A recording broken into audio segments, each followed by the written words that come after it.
Happy birthday, Mom. We're so thankful for you and excited to help celebrate this special day with you. There's so many special memories over the years, one of which is that you are a professional roller skater. And not just like roller skating like people say, oh, we're no roller skating. You can do it, and you can do it well, and you can also do it backwards. And I just think of all those unique things over the years. Water skiing, that's another thing. There was none of us that could get up on the skis except for you. So you're an awesome mom.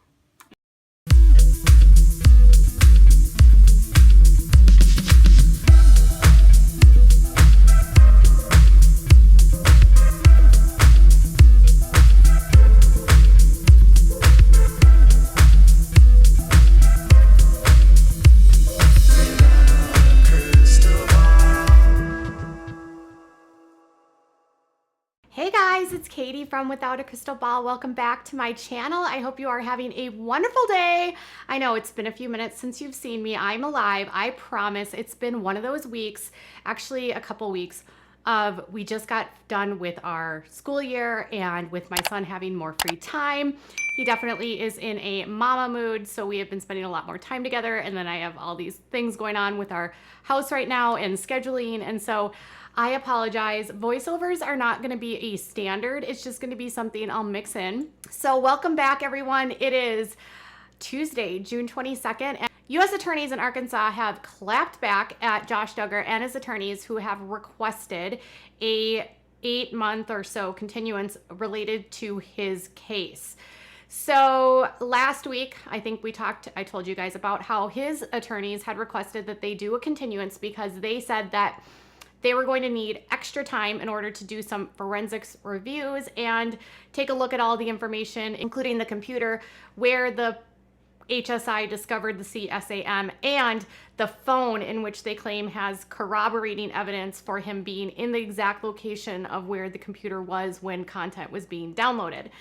So they also last week they said that it was going to be about some constitutionality and legality issues, and in a response that was filed today in court in Arkansas, the prosecutors have gone through why they do not agree with this continuance. They would, in fact, agree to a 3-month continuance, but they say that a 7 to 8 month continuance is excessive considering the standard for these types of cases. So let's jump into what the government's response was to Josh Duggar and why they say a continuance of 8 months would be excessive in this case. Now, I know last time we went through the entire court documents, and instead of reading everything verbatim, what I want to do is just highlight some key parts in the 6-page response by the government, and then you can, if you'd like to, pause to read the entire document. But effectively, this is their response. It says, "Come now, the United States of America, through Dustin Roberts, Assistant United States Attorney in the Western District of Arkansas, for its response to the motion of continuance until February 2022, and states that the United States does not oppose a reasonable continuance of approximately 3 months to allow a defense-hired expert to review the digital evidence in the case and provide a subsequent opinion. However, a continuance as requested until February of 2022 would result in an unnecessary delay for all matters relevant. The United States maintains the following." Basically, they will agree to a 3-month delay, but they say anything beyond that is just not supported by the arguments that were made by Josh Duggar's attorneys. They have a itemized list of everything of why they're going to be opposing this. Now, the first thing they mentioned that the court date has been scheduled for July 6, 2021, and the pre-trial hearing has been scheduled for July 3rd of 2021. So the government says that they provided all discovery materials to Josh Duggar and his attorneys under the rules of criminal procedure. And this is what they outline in terms of what they say has happened between the charges, the indictment, the bond hearing, all of that. And this is how they say it went down. So they say, on or about May 6, 2021, defense counsel notified the government that they had hired a computer forensics expert and requested assistance in facilitating the defense expert's review of the digital evidence in this case. Now, it has a little footnote at the bottom for that, which says the United States has previously made available for defense counsel to review the charged images And then they said 2 of the defendant's attorneys conducted a limited review at their request of the graphic images. They say they allowed the defense access to these images. The defense did a limited review of them, and that's kind of what they have to say about them. And then they say the following. The digital evidence at issue overall consists of 2 separate computers, one containing the CSAM charged in the indictment, and the other containing relevant corroborative evidence such as text messages, digital photographs placing Mr. Duggar in proximity to the computer containing CSAM during the relevant time frame. Per the defense request, the government made arrangements for the defense expert to review the government evidence depicting CSAM at Homeland Security's field office in Phoenix, Arizona. The said review was scheduled to commence on Wednesday, June 23rd, so tomorrow, and it's supposed to conclude by Friday, June 25th. So I think you guys remember that when we made that whole timeline about what they say was put into place and how they sort of connected the dots of how Josh was going to be there, is they had basically said that while Josh was doing one thing, they had like him taking photographs. So there was like these random photographs of him like the phone was accidentally taking a picture of the desk, or there was a photograph of the screen of the computer. There was also like text messages of him sending messages to people about a car accident. And they alleged that all of this was taking place at the same time that, various things were being downloaded or within the same time frame of that happening at that location. So they are basically saying you can come here to Arizona and evaluate what we have. And I think the issue might be that they didn't want to have to go there or something, but I don't think they're going to let anyone take these images or not going to let them take this equipment and do what they want with it. They don't want it out of their possession. So it has to be reviewed within the confines of the Department of Homeland Security. Because if you remember, what's on his computer is really bad, and you don't want that getting out any further. So they're going to be, I'm guessing, very tight in their control of who can evaluate this evidence. It goes on to say that on May 11th, at the request of the defense, the United States offered to provide the defense a digital copy of the second computer containing the corroborating evidence, text messages, digital photos, etc., for their expert to review. To facilitate said defense request, the United States told the defense to provide a hard drive to Homeland Security investigators in Fayetteville so that the information could be uploaded and returned to the defense. On June 17th, HSI in Fayetteville received the requested hard drive from the defense. The United States anticipated providing a digital copy of this computer to the defense expert while she is at the Phoenix HSI office this week. Notably, the amount of time required to review this corroborative evidence should be comparatively short, given the evidence of the charged CSAM is scheduled to take 3 days or less.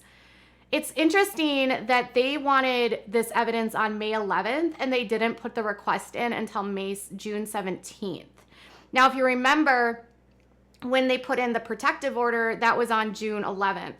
So I don't know if they just needed to have the protective order in place before they gave up any of this information. Maybe they were having to work through that, and then that's why they made the request on June 17th. But that's like over a month that they waited before they actually provided the hard drive to the government.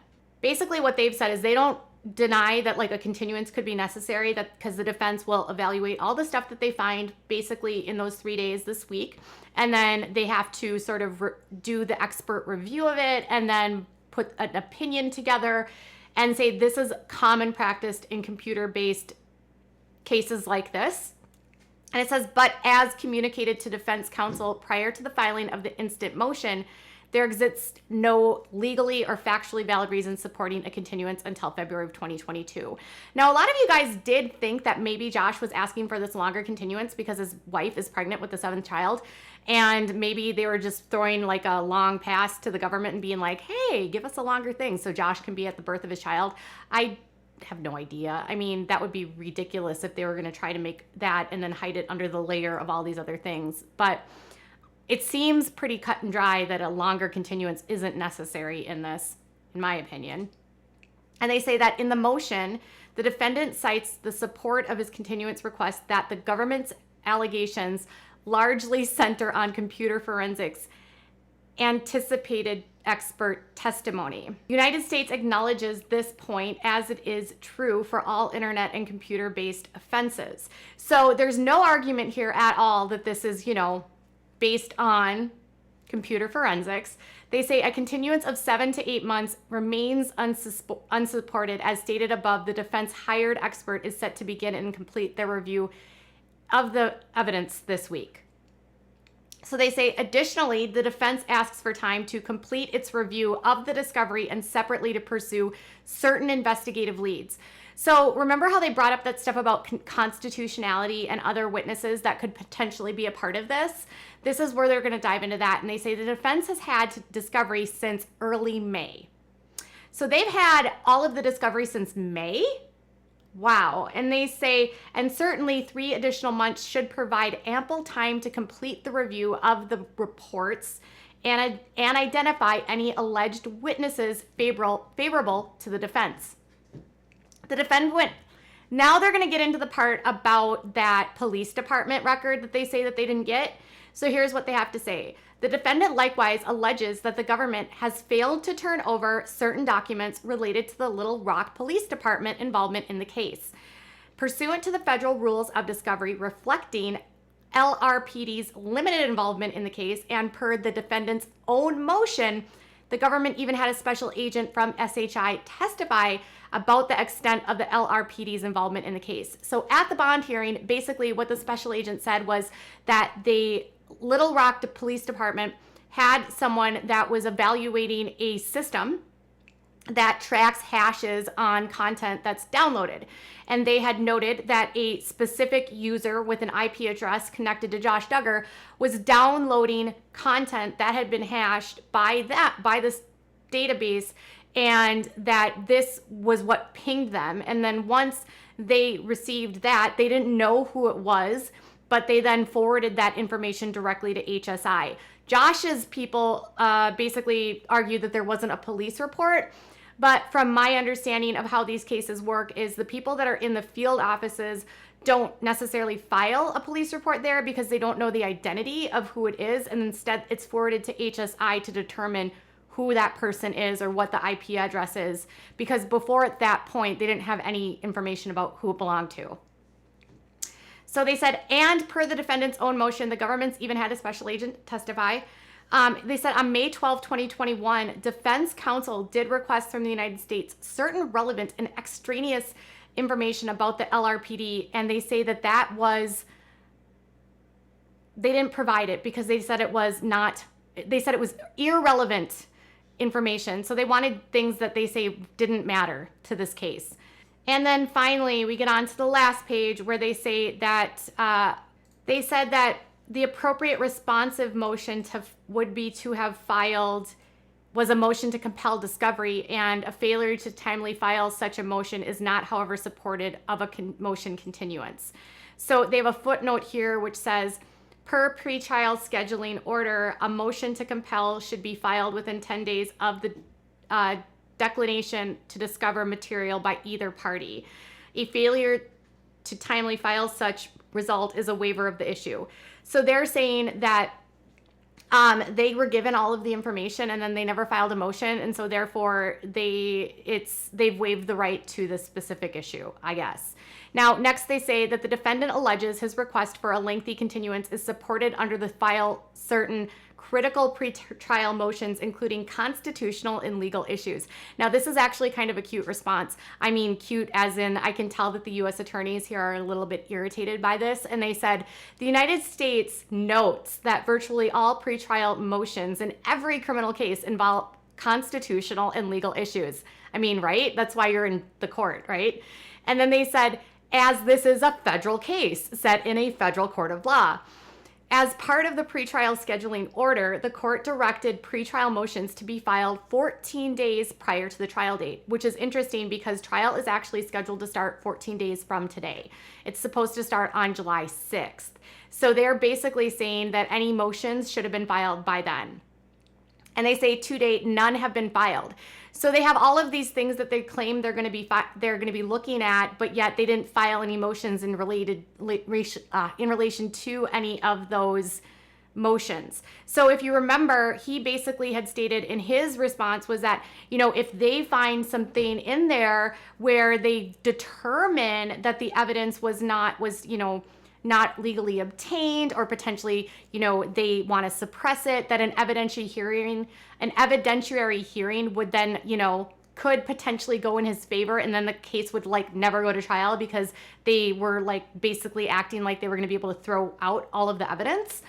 So they are saying that if that's what they were going to do, they should have already filed that motion, and they haven't.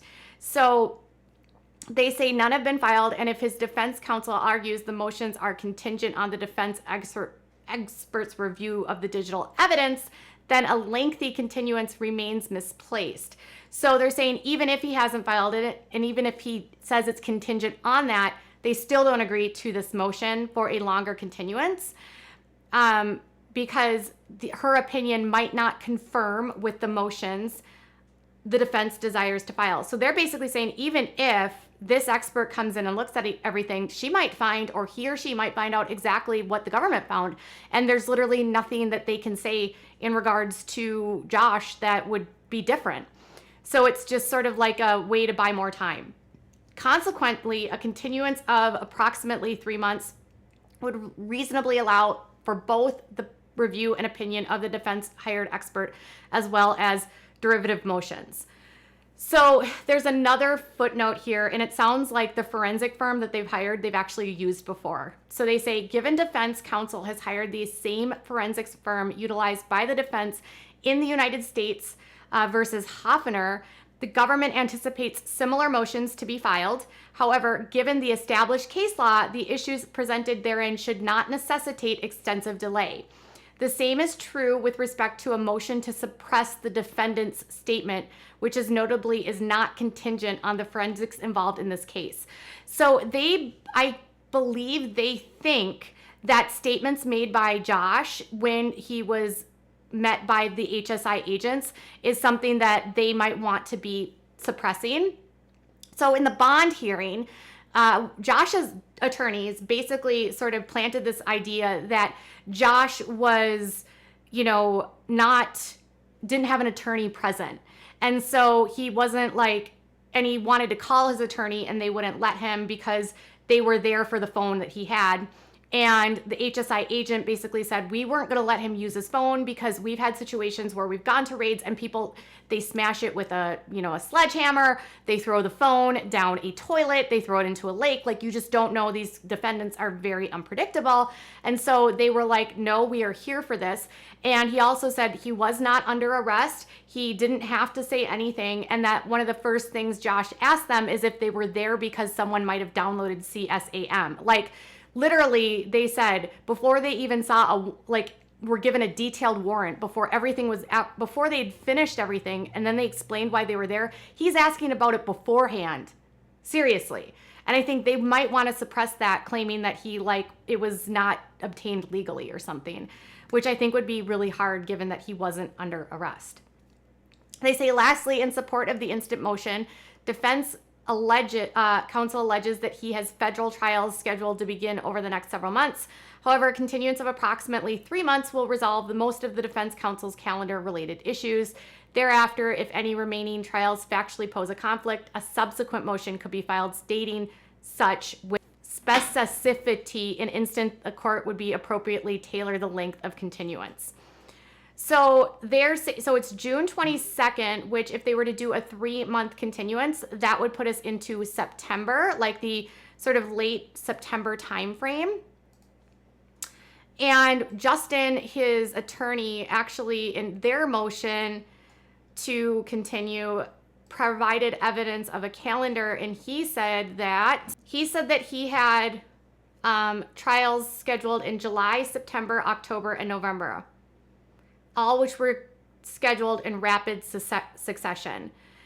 So it would put him in September of 2021 in October. And even if he has a trial in those timeframes, lawyers have more than one case, and sometimes have cases that overlap. And so if they can find a,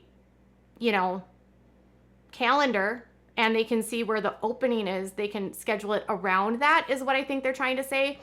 So, and it still wouldn't hold weight to why they would need to go to December, because even if they only did to September, in this case, he's claiming that he's done in November. So he could go to December. And that would still be a 6-month time frame.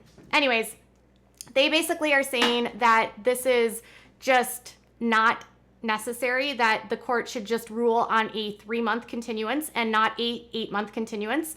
And that all of this blowhard stuff about how legality and evidence and this and that should have already been filed if they believed that they had evidence that they wanted suppressed right now, especially if it was related to statements. So they're basically saying, hey, if Josh made statements and you know he made statements and you want those suppressed, you should be able to suppress them and file a motion to suppress those now, but you haven't done that, therefore waiving your right to suppress them. So here's the thing. They always say in law that if you have a guilty defendant, you attack the evidence and you attack the law. And in this case, it seems like that's what they want to do. They want to attack the evidence and they want to attack the law, because they can't provide, it sounds like, an alibi for Josh, in my opinion, and they can't provide evidence of a witness that might be the other person that does this. So it seems like they want to take this path of, well, Josh, this was legally obtained, and maybe this is somebody else's evidence, but we don't really know who, and we'd have to look at it ourselves to figure out who this witness is. But here's the thing, is if they had a witness and Josh has been in cooperation with his attorneys by now, they would have those names and they would certainly know who had access to that computer. I mean, if this is Josh's business, he would know every single person that has a password. He would know every single person that accesses that computer. And he would know who his employees are. And if he's not providing that evidence and he's not providing that information, is it really that hard to stretch? I mean, allegedly not providing that information, is it a hard stretch to believe that it's Josh's? I don't think so, considering they say they have phone records that have photos of his desk and text messages to his wife and text messages about cars that they have for friends. So at the end of the day, I don't know where they're going to rule on this. I kind of wonder what the judge is going to do. I can't necessarily see a judge giving this long of a continuance. I know in cases they generally just do 3 months at a time and then evaluate after the fact. And I think asking up front for an 8-month would be excessive. Now, in their motion, they said, if you give this to us, we won't ask for any more continuances. So the judge is going to have to decide whether or not they feel like Josh's attorneys really need this amount of time. And it seems like they have provided evidence, the U.S. attorneys have provided evidence to the court, which basically says, we've used this firm before. They don't need 8 months to do this assessment. And listen, it's consistent with a 3-month continuance. And it sounds like they are also claiming that since May, there's been a lot of, defense not responding quickly for requests. And they've had evidence this whole time and have still not made requests. So if they've had discovery for more than a month and done nothing, you start to wonder, was this continuance sort of oh crap, we know we're going to go to jail and we just want more time to be free? We know that Josh has a wife that's pregnant right now. And so part of me is just was this Josh's last ditch effort to be there for Anna's birth of their 7th child and to have his last days sort of with his family before he goes to jail for 10 years? Here's the thing. I don't know if this will actually go to trial, and if, say, his defense team goes through discovery and they figure out that everything that the government found is what the government found, that's when you're going to start seeing them consider pushing Josh for a plea deal. Listen, dude, we found the same information. You should probably take a deal, because if you go to trial and you waste taxpayers' money because they already have the slam dunk case, the judge is not going to be as favorable. You may also take the deal, because then you don't have to put witnesses or children that are involved in this. You don't have to put this hurt on your family. You save the jurors, the prosecutors, the judge from having to view all of this information in court. There's a lot of reasons why you don't want to take this to trial for the sensitivity factor of it alone and the kids that are the victims as a part of it, because they end up being re-victimized in a way. I guess at this point, I would say if I were a guessing person, Josh's attorneys maybe don't necessarily believe in his innocence. That's just my hunch. And they're going to do anything that they can to try to delay this as long as possible. And I think it's weird that they would want to delay it because it's going to cost them a lot more money. And we know that Jim Bob Duggar is likely paying for the defense. And if he's going to be spending all this money on all of these delays and paying for all of this, like, forensic experts, y'all, that's not cheap at all. And that's the thing where you start to talk about the differentiation between a defendant who is rich versus the average defendant. Like, the average defendant is not going to be able to pay for this kind of stuff. And the average defendant isn't going to have a savvy lawyer that's going to know exactly what to do and what angles to take to try to get out of this. And it sounds like Jim Bob's willing to spend the money to find any way to get Josh out of this. And that's really unfortunate. So that's what I've got for now. And I would love to know what your thoughts are. Do you think the judge will order a continuance of only 3 months, or do you think he'll agree and give them the 8-month delay? And then also, do you think that the delay is excessive and sort of this last ditch, like I think, where it's like Josh just wants to spend more time with his family before he knows he's going to be convicted? Or do you think like they really think they have something and they're going to be able to get him off? Tell me what your thoughts are in the comments below. Bye, guys.